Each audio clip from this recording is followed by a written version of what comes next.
দেখো ভাই, রাস্তার কি অবস্থা! খুব খারাপ অবস্থা।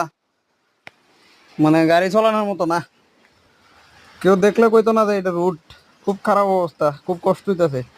একে দুই গাড়ি চালানো লাগে, 1 নাম্বার গিয়ার 2 নাম্বার গিয়ার, এর বেশি স্পিড দেওয়ান জানা। খুব খারাপ অবস্থা। কিতা করুম, এই রোডে দিয়ে চালানো লাগতেছে। ওখানে গাড়িরও যে পরিস্থিতি, ব্যবসা খুব খারাপ। যার কারণে মানে যেদিকে ঠিক পরে এদিকে যাওয়ান লাগে, নাহলে তো আগে প্রচুর টিপ আসিল। তো আমরা তার কারণে এরকম রাস্তা থাকলে গেলাম, নইলে তখন তো যাওয়ান লাগে। কিতা করুম, কিছু করার নাই। খুব খারাপ পজিশন। পুরা বুক ব্যথা করে, পরের দিন মানে বুক ব্যথা করে, লড়ন জানা।